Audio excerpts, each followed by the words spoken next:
আমার মেন্টর হাত নোমান ভাইয়ের সাথে আরো একটা গাইডলাইন পডকাস্টে তোমাদের সবাইকে স্বাগতম। সো ভাইয়া আজীবন জামদানি পাঞ্জাবি পরে আমরা একটু ম্যাচ করার চেষ্টা করছি। যাই হোক, আমরা খুব সিরিয়াস একটা টপিক নিয়ে কথা বলবো। ঢাবি যাবি রাবি চবি গুচ্ছ গুচ্ছ বেশি, যে ইউনিভার্সিটি চান্স পেতে চাও, এখন তুমি একটা নাম্বারে আছো, ধরো কোচিং সেন্টারে একটা নাম্বার পাচ্ছ, ধরো তুমি 40% নাম্বার পাচ্ছ। এখন চান্স পাইতে গেলে ঢাবিতে চান্স পাইতে গেলে 60% নাম্বার লাগে, জিএসসি চান্স পাইতে গেলে 50% নাম্বার লাগে।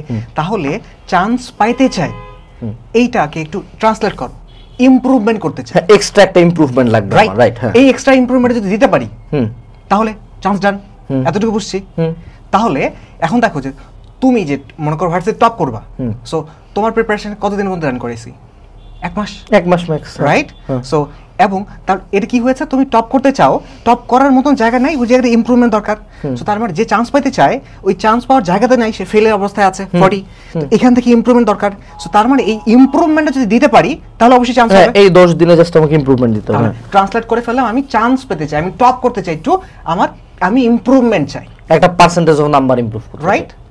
এবার সেই ইমপ্রুভমেন্টটা আমরা কিভাবে করব? পিসাইজ মেন্টরশিপ আসার পর যতটা এক্সাম দিছি, পূর্বের এক্সামের তে পরের এক্সামটা তত ইমপ্রুভ হচ্ছে, রাইট? মানে যে টাস্ক দেওয়া হতো সব লিঙ্ক করা, মানে একটা টাস্কও বাদ দিইনি। তোমাকে এক্সাম নেই আমি, তারপরে যেই টপিকটা তোমার উইকনেস আছে এই টপিকটা ধরে যদি আমি তোমাকে বেসিক থেকে 45 সেকেন্ডে করা আমি যদি শিখাই দেই, এরপর তোমাকে যদি নেক্সট আবার পরীক্ষা নেই, তখন কি তুমি ওই টাইপগুলো পারবা? তোমার কি 2 মার্ক হলে ইমপ্রুভ হবে না? এরকমভাবে তো সেই পরীক্ষা নিলাম, পরীক্ষা নেওয়ার পর আবার তোমার যে উইকনেসগুলো বের হলো সেটা তুমি আবার শিখাই, তাহলে তোমার ইমপ্রুভ হবে না? এরকমভাবে তোমাকে 10 বার করি, 2 মার্ক করে যদি বাড়ে তো 20 মার্ক বাড়ে যাবে না? এরকমভাবে 1-2 জন না, শত শত তোমার ফ্রেন্ড আছে আমাদের যারা হচ্ছে এইভাবে করে 5-10 দিনেই তোমার 20 মার্ক করে ইমপ্রুভ করছে।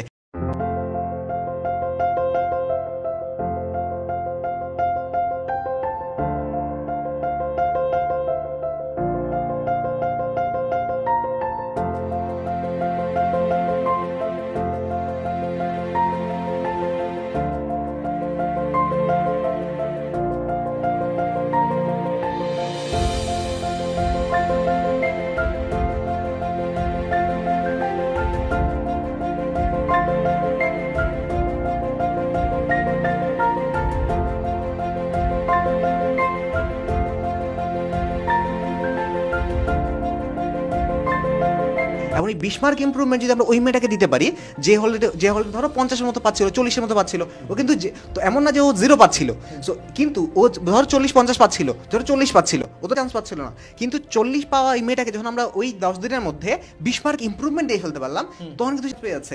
এবং তখন সে শেয়ার করছে, এখানে আসে কোর্সে ভর্তি হয়েছিলাম, মানে গল্পটাকে বুঝতে পারছো? এটা নিয়ে অনেক কন্ট্রোভার্সি, এটা সেটা, বাট পিছনের রহস্যটা এটা। এবং এই জিনিসটা আমরা অফলাইনে কিন্তু তোমাকে ধরো হচ্ছে যে ওই যে তোমাকে ওই টাইপটা শিখাইতে হবে, কিভাবে টেস্ট করছি, তোমাকে এক্সাম নিছি, তুমি বলছো সমস্যা নেই, আমি পরীক্ষা দে আগে, দেখ পারিস কিনা, তারপর দেখো না তুমি পারতেছো না, 40% মতো পারতেছো না, তার মানে তোমার উইকনেস আছে। এই জিনিসটাই হচ্ছে আমরা অনলাইনে রেপ্লিকেট করছি। ওদের এক্সাম নিয়ে উইকনেসটা বের করে দেন ওই টাইপটা, তার মানে তখন যদি তোমাকে ক্লাস দিয়ে দাও বসে বসে তুমি ওই ভেক্টর কাকে বলে হ্যান শিখো, তাহলে হবে না। এক্সাম নিয়ে ওর উইকনেস অনুযায়ী ক্লাস দেওয়া হয়, তারপরে আবার এক্সাম, আবার উইকনেস, এই এক্সাম মডেলে যখন নেই তখন আমার কাছে 7 দিনে অনেক সময়, 7 দিনে অনেক কিছু করে ফেলা যায়, 7 দিনে অনেক ইমপ্রুভ করে ফেলা যায়। এবং সেইখান থেকে আসলে এই যে কম সময় 7 দিনে তোমার চান্স হয়ে গেছে, ওটা নিয়েও কন্ট্রোভার্সি হয়। কন্ট্রোভার্সির বিষয়টা হলো যে আমরা যখন এই 7 দিনে 16 বার বায়োলজির কথা বলি, ওরা ভাবে যে সবসময় যে আমরা গ্রাউন্ড জিরো থেকে বইয়ের প্রতিটা লাইন বাই লাইন রিডিং করছি।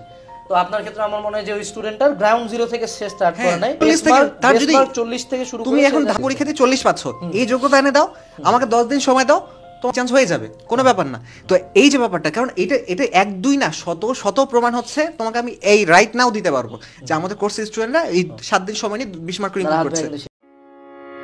সো ঢাকা ভার্সিটি নিয়ে আপনার যেহেতু এক্সপার্টিস অনেক বেশি, মানে আমার ঢাকা ভার্সিটিতে 25তম হওয়ার পিছনে একটা বলবো যে অ্যারাউন্ড 90% হাত ধরেন আপনার। তো আপনি যদি as a student stand point আপনাকে জিজ্ঞেস করি যে এই টাইমটাতে আমি কিভাবে পড়লে